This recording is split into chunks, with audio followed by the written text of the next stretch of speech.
Okay, people, another Rick Talk. And Happy New Year to you. It's right around the corner. This is Friday, just before New Year's. I want to clear something up first of all. No, I'm not filming in a sauna. So I am not a exhibitionist, I guess you'd say. Like everybody's a content creator these days. I bass fish. That's pretty much my life in the summertime. And this is my iPhone. It's a 12 Pro Max, one of the big ones. And I love it.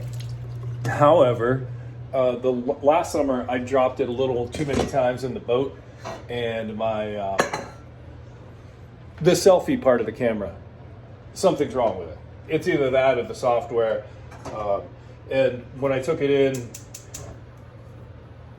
the guy said, don't really know if it's worth fixing. So I don't use the selfie part much now. Now I do. So I just picked up an iPhone 15. Yeah, I'm one of those Apple guys, whatever. So I'll be transferring all my stuff this weekend. So yeah, that's why it's all fuzzy. So, but anyway, let me talk about, because there's some confusion on what happened here in East Palestine. Even from our neighbors, and we saw that from the very beginning, our neighbors, old shoulder injury. Our neighbors to the,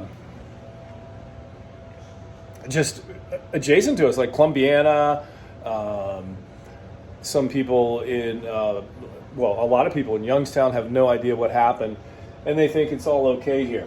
So I also want to say before I go on that I know there's a lot of problems in District 6, a lot of challenges. What happened here in East Palestine is not my only concern, although it's a massive, huge concern to me. And that is what drove me. It was like almost like a boiling volcano that didn't erupt. And I saw no way out of this corruption and this criminal act that I believe that happened here. Until about 3 weeks ago, my wife said, hey, you ought to run for Bill Johnson's seat. For those of you that think I had this all planned out, I would have to be some amazing Karnak, the soothsayer, some guy that can predict the future, to think that Bill Johnson would give up his seat to go to YSU. I mean, how would I know that? And then I would have to be some fool that could even think I could win, some outsider. But guess what, people? I'm going to shock you all. I'm going to win this thing. But this is what brought me to this point. So, the night of February 3rd, 2023, coming home, I stopped to buy a lottery ticket at the Marathon gas station, go home, start watching, eating, and start watching an action movie with my wife. So I had the TV pumping real loud. Go to bed around 11. Look at social media just before I go to bed. And I'm like, what in the H-E double hockey sticks? I say that because my wife says, you better stop swearing now that you're running for Congress. But hey, so I'm doing my best. So that we hear that this train is on fire. And then so we come down, watch TV a little bit, go back to bed. I go to work the next morning in Darlington, and you could smell through town as I'm going through. You could smell. And then, so let's just keep fast forward. You all know what happened then. Hundreds of thousands of gallons of chemicals, deadly chemicals, were spilled into our soil, into our waterways, and then they were subsequently burned on Monday, the 6th, February 6th. And first massive plume, hung over the city for a while. Then it went over into Darlington, Enon, New Galley. Then the wind kicked up around 7 o'clock, violently went up into North Lima, Unity, into Youngstown. And I have footage of that cloud hovering over the next day over North Lima and Youngstown, because that's where I went to stay. So anyway, per the EPA's initial report, they said they're so proud that they got there 2 hours after the Ohio EPA. We were on the spot 2 hours after, and we were Johnny on the spot, and we did fantastic. But per their initial report, it says, we observed Norfolk Southern laying tracks over contaminated liquid and soil. And they just let them do that, and they just let them roll those trains right through that soil, pounding those chemicals further and further into the soil. So let's get to where the confusion is. And that went on for months, and it's still going on because there's still chemicals up there. There's industrial buildings right next to the crash. A whole nother subject, but everybody's wondering about the waterways that I'm posting. First of all, Sulphur Run, the creek that is right next to the tracks. The mouth of that, where Sulphur Run starts, ironically, is right where the train wrecked. And it spilled its contents right into the creek. And that creek runs right through town. Decades and decades and decades ago, when they built this town, they built concrete tunnels. Instead of rerouting the creek, they built concrete tunnels so the creek, the water could flow under, and then they built the homes and businesses on top of those creeks. And then so the creek flows under our town. And nobody would go into those tunnels. They were afraid. The EPA wouldn't go in. Whoever, the contractors that are cleaning the place up, hired by Norfolk Southern. I donned my military mask and waders, and a friend of mine, Jake Koza, went in those tunnels with me maybe a month and a half, 2 months ago. Filled with chemicals. Filled with chemicals. I have footage of it. It's like you're walking through, like if you've ever seen the movies Alien, they have in most of those movies, they're walking through tunnels and darkness. Anyway, that's what it's like. One of those tunnels is almost 2 football fields long, and you are walking through pitch black. So I've got my headlamp on, and we're filming all these chemicals going through there. There's faults in the concrete where off gases into people's yards and homes.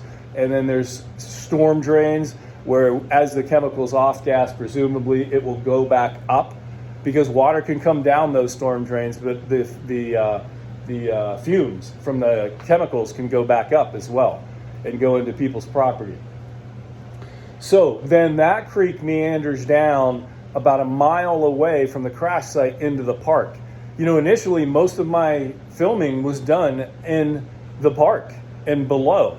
Those chemicals went all down through our town, all into the park, down into a town called Negley. As far as West Virginia, Wheeling, West Virginia, those chemicals were seen in a plume and detected. And even Cincinnati, Ohio, they shut their water intake valves off because they get their water from the Ohio River. And I don't remember if they actually detected chemicals the train derailment chemicals as far as Cincinnati, Ohio, but out of precaution, because it was getting so close, they shut their water intake valves for their city water supply. They shut them off during this. And so people say, well, those chemicals were there before. They were not there before. Per a conversation, I said to him that I will not tape people. I do not record people, although this is a one consent state. I'm a man of my word, but per a conversation on the phone, a high-level EPA official who's in charge of things here told me that he cannot believe that these chemicals here are all legacy chemicals, because the EPA's statement now is that the creeks are back to pre-derailment status. I went down on Christmas morning, and I not only filmed horrible contamination both in Sulphur Run that goes through town, but also in Leslie Run, still almost a year later, that goes through the park. The first time ever, I took a shovel. I went well above the water level in the dry bank. I dug some dirt and I threw it in the creek, and chemicals just come out of that dry dirt on the bank.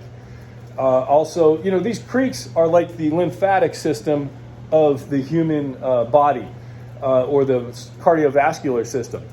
They deposited those contaminants in there, and then the perfect transport system was given to those chemicals to escape. They went all through town. They went into our neighboring counties to the south. So if you think the chemicals didn't go into these creeks, there were over 40,000 fish and killed from those chemicals. And then everything that walked, crawled, or swam died in those creeks. And even the bacteria had to regenerate itself. All the bacteria died. So to this day, those chemicals are still in our creeks. That footage I made was on Christmas Day. Just by happenstance, there were gold miners in these creeks just a few months before the derailment in October of last year in the fall. And they have hours of footage of how clear the creek was. Leslie Run. So you can check that video out on YouTube, on Chipod, TSAIPOD. You can see the last 10, 11 months of me documenting the creeks. Not because I wanted to run, I don't even like politics, but I like doing what's right. And there was a big wrong injustice done here. I have fought EPA, Norfolk Southern, the federal, state, local government, and I'll fight for you, District 6. I know there's a lot of challenges that have nothing to do with the derailment here. As I stated yesterday in an interview, I am not a one-trick pony. I will fight for you, black, white, trans, whoever you identify as. I'm not going to ask what political party you are when you have a problem. I'm going to travel this whole eastern edge of Ohio, which is my district. And if there's an injustice thrust upon you, if you've been having troubles of any kind, I will listen to them. I will try to correct them. And I'll also vote the way that if you're going to vote for me, you know what I think. I will vote that way in Congress. And nobody is going to intimidate me because I don't respect most politicians. So if I don't respect you, you can't intimidate me. Let's win this, Ohio. rickchai.com, Rick Chai for Congress on my Facebook page. $10, people. If every one of you gave me $10, if I just get a chance to talk with these politicians on stage, I will open a can of whoop ass and I will beat them. You send me to Washington, hey, you all say you want change, but you keep doing the same thing and electing the same people. Show me you want change. Vote Rick Chai on March 19th. Happy New Year.